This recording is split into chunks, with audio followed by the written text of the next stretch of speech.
So Kawasaki just dropped the all-new KX327 and KX327X, and naturally everybody is probably asking the same thing: is this the KTM killer? For years, we all know KTM has pretty much dominated the 300 class two-stroke market. Whether it's the XCW, the Husky TE300, Gas EC300, Beta 300RR is coming along pretty well too, and I'm starting to become a pretty good Beta fan as well.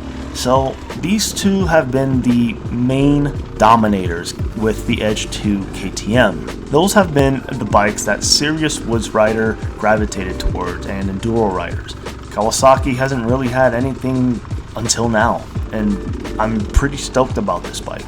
Now, what's interesting, now keep in mind this is all speculation because the specs are not even out on the website, right? But based on the website, based on the description, some specs going on there on the website, Kawasaki doesn't seem to be chasing like peak horsepower numbers with this bike. They're talking about controllability, traction, low RPM torque, technical terrain, smooth acceleration, rideability, and the flat torque. If you're a motocross rider, these words probably, they're not going to jump out at you. But if you're an enduro rider, those words mean everything. Because when you're halfway up a nasty hill climb, bouncing through a rock garden, or trying to crawl through some technical, tight single track, you don't care if the bike makes 500 horsepower. You care about traction, you care about not stalling, you care about conserving energy. That's what this bike has me interested, and that's why this bike has me interested. Now, when you start looking at the actual specs that Kawasaki so far has released on the website, things get a little bit more interesting. The KX27X comes with a fuel-inject 327cc two-stroke engine, electric start, hydraulic clutch, selectable power mode,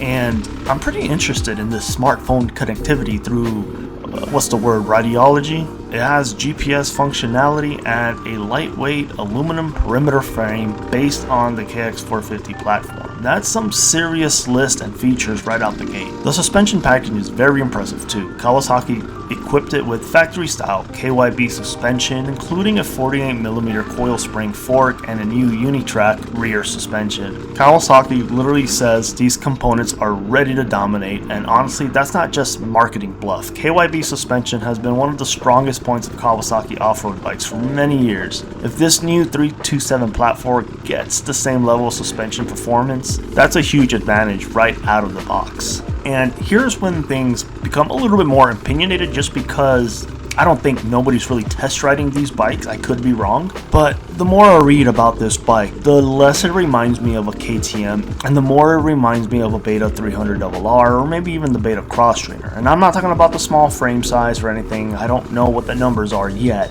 but the way Kawasaki is selling this bike is it's tractable power. It's going to be easy to ride for, experienced riders and stuff like that. It's not going to be like a big ball of hit with your traditional two strokes. Now compare that to the KTM 300. Don't get me wrong, I love KTMs. They are already much more linear than the older two strokes back in the days, but if you're riding one or you've ridden one, you know that once that revs start climbing, the bike starts coming alive and it pulls harder, gets more aggressive, and it reminds you that it's still a race-oriented machine. Sometimes that can be a little bit exhausting for your average rider, especially when you're trying to do something up in first, second gear, up in the rev range, where the KTM just wants to wheelie all the time. That upper RPM excitement is part of what makes KTM so much fun though. But based on what Kawasaki is saying, I think the KX327X might be a little bit different. I'm expecting more, you could say something smoother, something a little bit more flatter, linear, something that focuses more on torque and traction than an explosive hit as the revs climb. Kawasaki keeps talking about a flat torque curve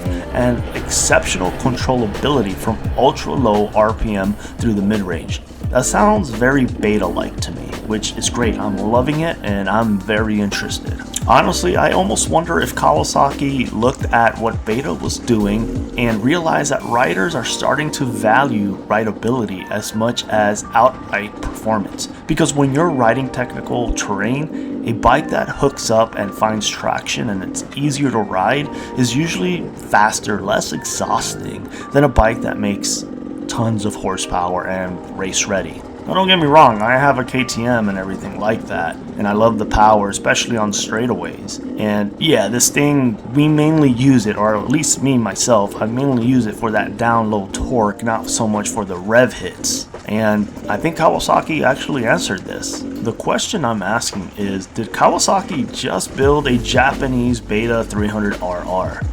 Because if they did, and if this bike rides the same way they're describing, then the KX327X might end up being one of the most rideable, capable, and underrated woods bike on the market. And that's what has me excited.